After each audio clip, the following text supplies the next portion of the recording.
যদি আপনি সরকারি অ্যাসিস্ট্যান্ট গভর্নমেন্ট নিয়ে থাকেন তাহলে একেও বের করে দাও। Okay, public charge is back. আপনি অ্যাপ্লাই করেছেন সিটিজেনশিপের জন্য, আপনি কখনো নেননি পাবলিক চার্জ, কিন্তু আপনার family member, on family member, it could be your brother, আপনার সিস্টার, আপনার ওয়াইফ হতে পারে, যারা ফুড স্ট্যাম্প নিয়েছেন or some sort of public benefit নিয়েছেন, তাহলে আপনাকে আপনার গ্রিন কার্ড ডিনাই করা যেতে পারে, অথবা আপনার সিটিজেনশিপ অ্যাপ্লিকেশন ডিনাই করা যেতে পারে। উনি বলছেন যে আমেরিকা এখন রুগ্ন, অসুস্থ, এটাকে ফুললি রিকভার করতে এই থার্ড ওয়ার্ল্ড কান্ট্রি থেকে লোকগুলা আনা বন্ধ করতে হবে, অ্যাটলিস্ট ফর নাও। যে কাউকে বের করে দেওয়া হবে যদি তাকে মনে হয় যে এই লোকটি বা এই ব্যক্তিটি আমেরিকার জন্য কোনো অ্যাসেট নয়। আপনি কিছুই করেননি, কিন্তু আপনাকে ধরে আমি যদি ট্যাগ লাগিয়ে দিই যে you are a security risk, আপনাকে কিন্তু বের করে দিবে। এখন যেটি ব্যাখ্যা করব সেটি হচ্ছে ট্রাম্পের রিভার্স মাইগ্রেশন। রিভার্স মাইগ্রেশন হচ্ছে আনা বা মানুষ এক জায়গা থেকে আরেক জায়গা যাওয়া। ওকে, প্রেসিডেন্ট ট্রাম্পের যে রিভার্স মাইগ্রেশনের ব্যাপারে উনি কথা বলছেন, আমি এটি যদি অনস্ক্রিনে দেখাতে পারি একটু। প্রথমে এটি হচ্ছে ওনার ট্রুথ সোশ্যালে পোস্ট করা, এটি অনেক লম্বা, আমি ছোট্ট একটি অংশ দেখাচ্ছি। এটি অনেক বড় এবং অনেক অনেক অনেক কথাবার্তা লেখা আছে যে সব বাজে লোক আমাদের এখানে আসছে এবং সব কিছু লুটে পুটে খাচ্ছেন এবং এদেরকে রাখার দরকার নেই। যিনি $30,000 ইনকাম করেন তিনি $50,000 বেনিফিট নিয়ে যাচ্ছেন ফ্রম সোশ্যাল অন্যান্য জিনিস, বিটিএন হাবিজাবি অনেক কিছু। But that's not the point. এটি রিভার্স মাইগ্রেশন হচ্ছে উনি এখন ফেরত পাঠাবেন লোকজন। ওকে, সো যেটি আপনারা দেখছেন, this is from his Truth Social and this is a reverse migration plan. তার কি এটি আরও কয়েকটি আছে। ফার্স্ট পলিসি যেটি আছে, যেটি প্রপোজ করা হয়েছে সেটা হচ্ছে পার্মানেন্ট পজ। আমরা যদি পরবর্তী স্ক্রিনটি দেখি, okay, now this is I created based on আমরা যেটা দেখেছি সেটা। I am not a lawyer but I discuss with the lawyers before আপনাদের কাছে বসার আগে। নাও উনি প্রথম পলিসিটা হচ্ছে, সেটি হচ্ছে গত সপ্তাহে কিছুটা হলে টাচ করেছি। ওনার প্রপোজালটা হচ্ছে permanently pause migration from third world countries, যাদেরকে আমেরিকাতে অ্যালাউ করা হবে না। কেন? যার অ্যালাউ না করা হওয়ার ফলে উনি বলছেন যে আমেরিকা এখন রুগ্ন, অসুস্থ, এটাকে ফুললি রিকভার করতে এই থার্ড ওয়ার্ল্ড কান্ট্রি থেকে লোকগুলা আনা বন্ধ করতে হবে, at least for now. Permanently pause, I don't know what it means. Pause is pause, বিরতি। পার্মানেন্টলি বিরতি কতদিনের জন্য? পার্মানেন্ট বলছেন, পার্মানেন্ট মানে চিরস্থায়ী। এটি হচ্ছে প্রথম পলিসি তার। ওকে, থার্ড ওয়ার্ল্ড কান্ট্রিজগুলোর নাম কিন্তু বলা হয়নি। Okay, now this goes to the idea যে আমি বেশ কয়েক সপ্তাহ ধরে বলছি that with in respect to level of lower the level of immigration কি কমিয়ে নিয়ে আসার যে লেভেলটি ওনারা শুরু করেছেন, এটি হচ্ছে তার সাথে। ওকে, আমি এখনও জানি না পার্মানেন্ট পজ মানে কি, আমি অনেককে জিজ্ঞেস করছি, nobody can explain. Okay, but it's a technical word they are using, যাতে করে তারা এটি যতক্ষণ পর্যন্ত থামিয়ে রাখা যায়। সো আরেকটি হচ্ছে কি, which is specific to third world countries, তৃতীয় বিশ্বের দেশ হি ইজ রেফারিং টু। এখন আমি সাসপেক্ট করছি যে এর মধ্যে অনেক হার্ড কোর অ্যাডমিশন থাকবে, যেটা ওনারা খুব শক্ত অবস্থান নিয়েছেন, such as African countries, maybe some Latin American countries, South America, এবং some Asian countries. Okay, South East Asia could be included in there. Okay, Myanmar already included করেছেন তারা। সো আমি মনে করি যে এটির সাথে ওনারা যে বলছেন একটা ব্রডার ট্রাভেল ব্যান, 31টি দেশের কথা ওনারা বলছেন যে এই ট্রাভেল ব্যান আসছে, কিন্তু এই 30টি দেশের তালিকা এখন আমি গত সপ্তাহে উল্লেখ করে আমি বলিনি, কারণ আমি অপেক্ষা করছিলাম যে তালিকা তারা প্রকাশ করবেন। এখন পর্যন্ত তালিকা আমি দেখিনি। So more travel bans potentially coming. Okay, দ্বিতীয় জিনিস যেটি আপনারা দেখছেন অন স্ক্রিনে, সেটি হচ্ছে terminating prior immigrant admission of millions of, যারা ইতিমধ্যে দেশে মিলিয়নস, তারা বলছেন যে মানুষরা এসেছেন বাইডেন প্রশাসনের সময়, তাদেরকে টার্মিনেট করে দেওয়া।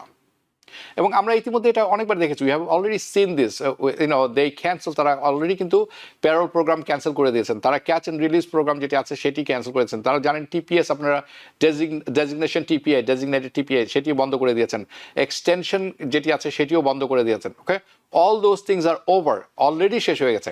So he is ending TPS anyway in different countries, সেটি আপনারা জানেন। আর লট অফ দিস অলরেডি শুরু হয়ে গেছে।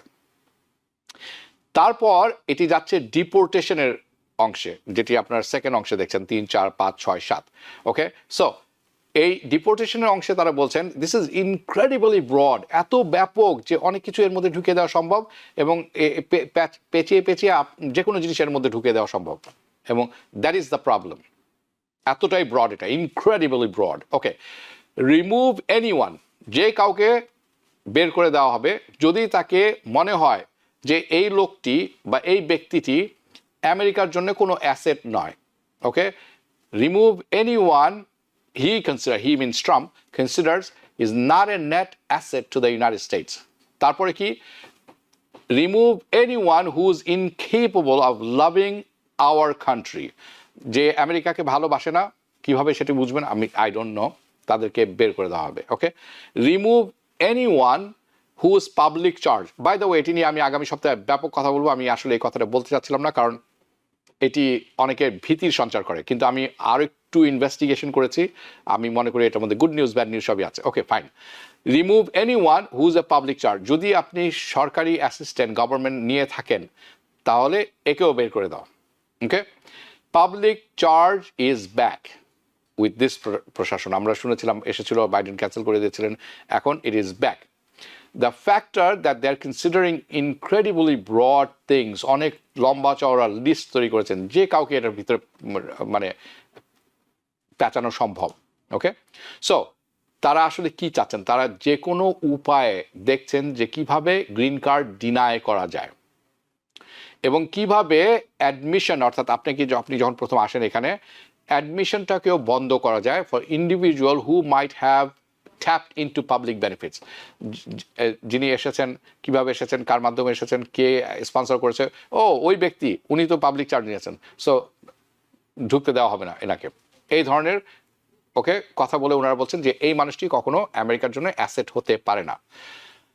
ইভেন আপনি নেননি, কিন্তু আপনার family member, US citizen family member, আপনি নেননি, আপনি অ্যাপ্লাই করেছেন সিটিজেনশিপের জন্য, আপনি কখনো নেননি পাবলিক চার্জ, কিন্তু আপনার family member, own family member, it could be your brother, আপনার সিস্টার, আপনার ওয়াইফ হতে পারে, যারা ফুড স্ট্যাম্প নিয়েছেন or some sort of public benefit নিয়েছেন, তাহলে আপনাকে আপনার গ্রিন কার্ড ডিনাই করা যেতে পারে, অথবা আপনার সিটিজেনশিপ অ্যাপ্লিকেশন ডিনাই করা যেতে পারে। This is what it সেইজ। Okay, but specifically এখানে বলছে গ্রিন কার্ডের কথা। নাও দেন এটি আরও বলছে রিমুভ এনিওয়ান, সবাইকে বের করে দাও, এনিওয়ান, যে কেউ হতে পারে, যাকে মনে করা হবে এই ব্যক্তি দেশের জন্য, আমেরিকার জন্য সিকিউরিটি রিস্ক। এটা এখন এমন একটি ব্যাপার যে আপনি কিছুই করেন না, কিন্তু আপনাকে ধরে আমি যদি ট্যাগ লাগিয়ে দিই যে you are a security risk, আপনাকে কিন্তু বের করে দিবে। এটি খুবই ঝামেলাযুক্ত এবং অত্যন্ত নাজুক একটি পরিস্থিতি।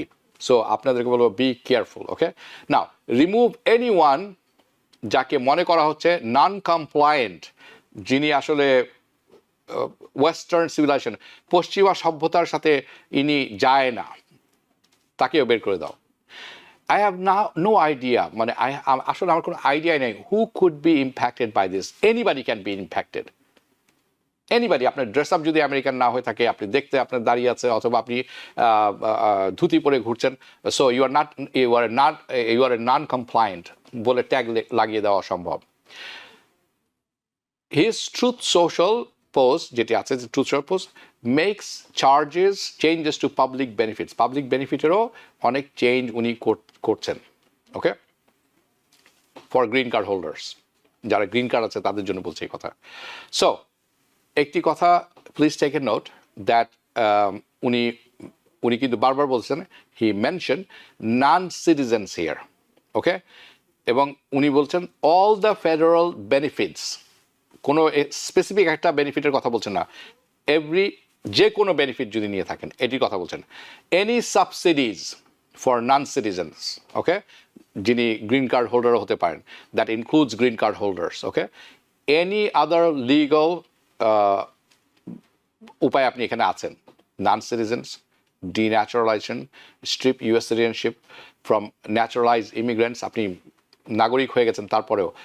অ্যাকচুয়ালি ফার্স্ট হ্যান্ডে আমি গত 3 দিন আগে শুনেছি যাকে যিনি 30 বছর ধরে আমেরিকান নাগরিক, তাকে ডিপোর্ট করে দেওয়া হয়েছে। কেন শুনলে অবাক হবেন, কারণ উনি আসলে সিএসএস লুলাকের মধ্যে অথবা সব প্রোগ্রামের মাধ্যমে গ্রিন কার্ড পেয়েছিলেন, সেখান থেকে নাগরিক হয়েছিলেন। কিন্তু এত বছর পরে কোনো একটি কারণে, কোনো একটি অ্যাপ্লিকেশনের মাধ্যমে ওনারা যখন চেক করলো, কোনো একটি কারণে, কি কারণে আমি ঠিক মনে করতে পারছি না, আগামী সপ্তাহে হয়তো বলবো, তখন দেখা গেল উনি আসলে সিএসএস লুলাকেও অ্যাপ্লিকেশন করেছিলেন। ওকে, সো তাকে ডিন্যাচারালাইজ করা হয়েছে কিনা আমি জানি না, কিন্তু তাকে ডিপোর্ট করে দেওয়া হয়েছে। ওকে, সো এই যে denatural strip US citizenship from naturalize immigrants, okay, যাদেরকে তারা অ্যাকিউজ করবেন, দোষারোপ করবেন যে এরা আমাদের ডোমেস্টিক ট্র্যাঙ্কুয়ালিটি, দেশের ভিতরে শান্তি নষ্ট করছেন। সাচ অ্যাজ আপনি যদি গাজা প্রোটেস্টে গিয়ে থাকেন, বা আপনি কোনো জ্যাকসন হাইটে আওয়ামী লীগ বিএনপি করছেন, ডোমেস্টিক শান্তি নষ্ট করছেন, আপনাকে ধরা যেতে পারে। আমি একটা উদাহরণ দিলাম, I don't take it personally please. Then this whole idea আছে রিভার্স মাইগ্রেশনের মধ্যে পড়ে যাবে, ধরে বের করে দেয়, রিডিউস হোয়াট হি কলস, কমিয়ে নিয়ে আসতে হবে, যে উনি যেটিকে বলছেন ইললিগাল এবং ডিসরাপটিভ পপুলেশন, যারা ইললিগাল অবৈধ এবং যারা সব কিছু শান্তি নষ্ট করছেন সরকারি সম্পদ নিয়ে, শান্তি নষ্ট করছেন রাস্তাঘাটে, এই ধরনের। Okay, including those he says were admitted through unauthorize autopen আপনি জানেন যে বাইডেনের সময় যে পেরোল দেওয়া হয়েছিল, হ্যাঁ, এই সমস্তই উনি বের করে দেবেন। কেন বলছেন উনি এটি করলে to fully cure the problem, যে সমস্যা এখন আছে, আমরা যারা আছি আমরা হচ্ছে সমস্যা, সো এটিকে এদেরকে বের করে দিলে আমেরিকা ফুললি কিওর হয়ে যাবে, সম্পূর্ণভাবে বিশুদ্ধ হয়ে যাবে। এবং এটির মাধ্যমে উনি কী করছেন, উনি স্কেল ব্যাক নিয়ে, ছোট করে নিয়ে আসছেন, কমিয়ে নিয়ে আসছেন যত ইমিগ্রেশন পপুলেশন আছে। এটি হচ্ছে থ্রু দিস রিমুভাল, এটি হচ্ছে এটির লক্ষ্য।